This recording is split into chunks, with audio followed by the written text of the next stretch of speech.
नमस्कार, आपका बहुत बहुत स्वागत करती हूँ आपके अपने चैनल ज्ञानोदय में।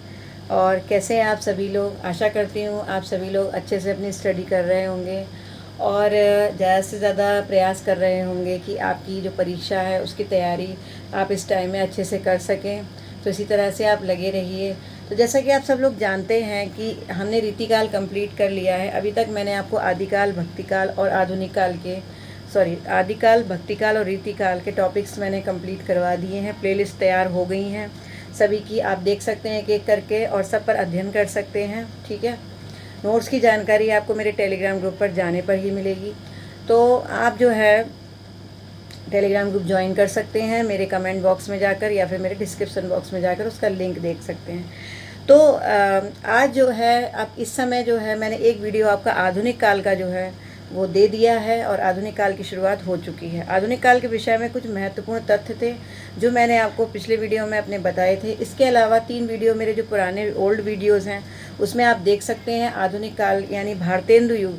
मैं शुरुआत भारतेंदु युग से कर रही हूँ। तो भारतेंदु युग की क्या क्या विशेषताएं हैं, भारतेंदु युग के पीछे क्या क्या परिस्थितियाँ थी, ये सारी चीज़ें मैंने उन वीडियोज़ में आपको बता रखी हैं। आप देख सकते हैं आसानी से वीडियो नंबर 3, 4, 5। ठीक है, तो तीनों आप देख लीजिए जिससे आपको समझ में आ जाए क्या क्या विशेषता थी और उसकी पृष्ठभूमि क्या थी। ठीक, इसके बाद हम आते हैं भारतेंदु युग के कौन कौन से रचनाकार थे। तो आज मैं आपको ट्रिक के साथ ये बताऊंगी कि भारतेंदु युग के कौन कौन से रचनाकार थे और उनको इस तरह से आपको लर्न करवा दूंगी कि उनका समय आपको ऐसे लर्न हो जाएगा कि अगर मान लीजिए भारतेंदु युग की किसी रचना कोई भी 4-5 रचनाकार दे दिए और क्रम से लगाने को आ गए तो आप आसानी से उनको लगा सकते हैं। ठीक है, तो देखिए वैसे भारतेंदु युग में बहुत से रचनाकार थे लेकिन भारतेंदु मंडल के कुछ रचनाकार हैं जो इम्पोर्टेंट, वो मैं आपको बताती हूँ। देखिए ये जो मैंने 7 लिखे हैं भारतेंदु युग के रचनाकार और इधर जो लिखे हैं देखिए मैं बताती हूँ। भारतेंदु हरिश्चंद्र, राधाचरण गोस्वामी, बद्री नारायण चौधरी, प्रेमघन, प्रताप नारायण मिश्र, डॉक्टर जगमोहन सिंह, अंबिका दत्त व्यास, बाल मुकुंद गुप्त, श्रीनिवास दास, बालकृष्ण भट्ट, श्रद्धाराम फुल्लौरी, तोताराम वर्मा, गोपाल दास घेमरी और देवकी नंदन खत्री। ठीक है, ये इतने लोग जो थे ये भारतेंदु मंडल में शामिल थे। ठीक है, तो भारतेंदु मंडल में ये सभी लोग शामिल थे। इसके अलावा और भी कुछ रचनाकार हैं जो इतने इम्पोर्टेंट नहीं है। जो चीज़ इम्पोर्टेंट है वो मैं आपको बता रही हूँ।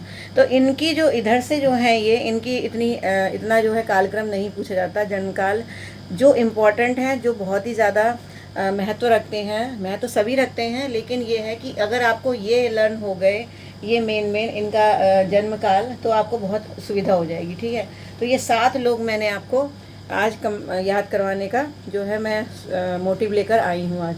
तो देखिए सबसे पहले हैं भारतेंदु हरिश्चंद्र 1850 से 85, राधाचरण गोस्वामी 54 से 1914, बद्री नारायण चौधरी प्रेमगन 1855 से 1922, प्रताप नारायण मिश्र 56 से 94, जगमोहन सिंह 57 और अंबिका दत्त व्यास 58 और बाल मुकुंद गुप्त 65। तो सबसे ज़्यादा आप जन्म काल पर ध्यान दीजिए। ठीक है, मृत्यु काल इतना नहीं पूछा जाता, जन्म काल जो है वो क्रम से लगाने को आता है। ठीक है, तो अब मैं इसको आपको लर्न करवाती हूँ। आप कैसे लर्न करेंगे देखिए, अगर आप कोई भी एक ऐसी ट्रिक बना लें जिसमें लगातार ये एक के बाद एक आए। ठीक है, और इसके अलावा ये जो सन जो इनके जन्म काल है इनकी ट्रिक मैं आपको बता दूं तो आप आसानी से, बहुत आसानी से आप ऑप्शन लगा सकते हैं एग्ज़ाम में। ठीक है, जो क्रम वाले क्वेश्चंस हैं उसका। ठीक है, अब इसमें एक तरीका तो ये है, देखिए अब अगर अभी आप ये नोट कर लीजिएगा। ठीक है, और अब मैं इनके जो मृत्यु काल है वो मैं हटा दे रही हूँ। ठीक है, अब मैं आपको जन्म काल से बताती हूँ। ठीक है, तो देखिए इनका 1850 जन्म काल था। 1850 तो आपको याद रहना चाहिए। भारतेंदु हरिश्चंद्र का जो जन्म काल है वो सभी को याद रहता है। ठीक है, अब 1850 में आप 4 जोड़ दीजिए तो कितना हो गया, 54 हो गया। ठीक है, तो 54। ठीक है, तो यहाँ पर कितना जुड़ गया, 4 जुड़ गया। इसके बाद 4 में आप 1 जोड़ दीजिए तो कितना हो गया, 55 हो गया। ठीक है, और 55 में आप 1 जोड़ दीजिए तो कितना हो गया, 56 हो गया। और 56 में 1 जोड़ दीजिए तो कितना हो गया, 57 हो गया। और 57 में 1 जोड़ दीजिए तो हो गया 58। और लास्ट में इसमें अगर आप 7 जोड़ देंगे तो क्या हो जाएगा, 65। ठीक है, तो देखिए पहले जो है 4 का गैप है और दूसरे वाले में 7 का गैप है, बाकी बीच में सब में 1-1 का गैप है। ठीक है, तो यहाँ से आप बड़े आसानी से लर्न कर सकते हैं इनके जन्म कालों की जो सन है, ईस्वी है, उसको आप आसानी से लर्न कर सकते हैं। इसके अलावा मान लीजिए कभी आप फिर भी भूल गए तो आपको मैं एक ट्रिक बताती हूँ। ठीक है, आपको ट्रिक मैं बताती हूँ।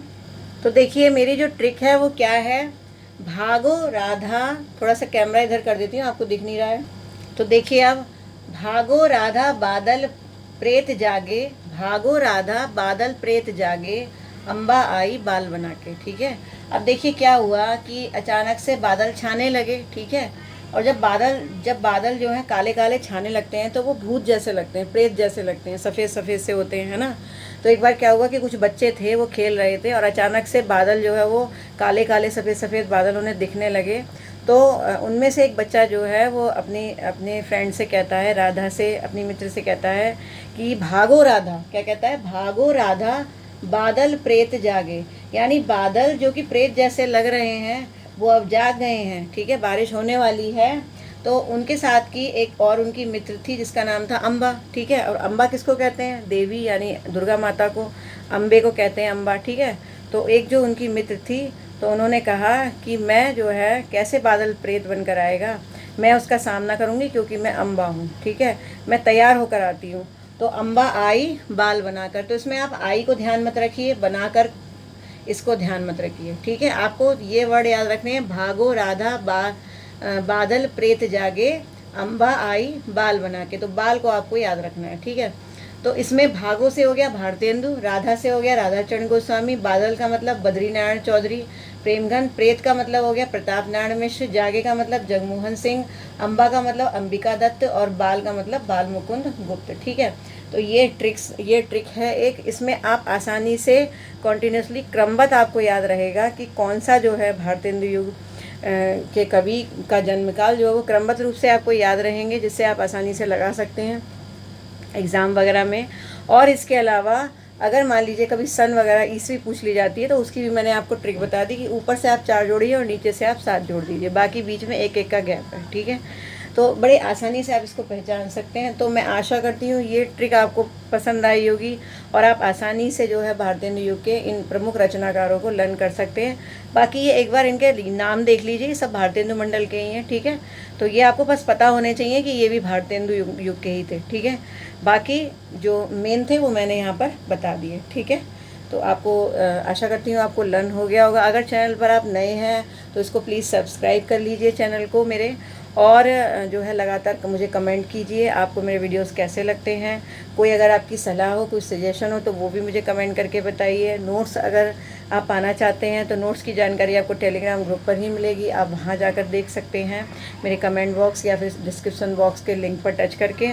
और लगातार जो है अपने फ्रेंड्स को शेयर कीजिए वीडियोस, और लाइक ज़रूर दीजिएगा। एक लाइक जो है आपका वो मेरे लिए बहुत बड़ा प्रोत्साहन है, और लाइक करते हैं तो अच्छा लगता है, और डिसलाइक करेंगे तो ज़रूर बताइए कि क्या कमी है इसके अंदर। ठीक है, तो मैं ज़रूर सुधारने की कोशिश करूँगी। मेरा मोटिव बस ये है कि आपका एग्ज़ाम क्रॉस होना चाहिए और आपको नॉलेज होनी चाहिए, याद रहना चाहिए, केवल आप पढ़ते रहें ऐसा ही नहीं होना चाहिए। ठीक है, आपको वो चीज़ लर्न भी होनी चाहिए। तो इस तरह से मैंने आज आपको ये ट्रिक बता दी, तो आशा करती हूँ आपको लर्न हो गया होगा सब कुछ। और फिर मैं अगला वीडियो आपको भारतेंदु युग जो भारतेंदु हरिश्चंद्र थे उनके विषय में एक वीडियो आपको दूंगी, बहुत ही ज़्यादा इम्पोर्टेंट और बहुत ही ज़्यादा महत्वपूर्ण जो हैं ये रचनाकार हैं, जिन पर बहुत अधिक क्वेश्चंस पूछे जाते हैं, जिनकी रचनाओं पर बहुत अधिक क्वेश्चंस पूछे जाते हैं। तो अगला वीडियो मेरा उसका होगा। ठीक है, तब तक के लिए नमस्कार।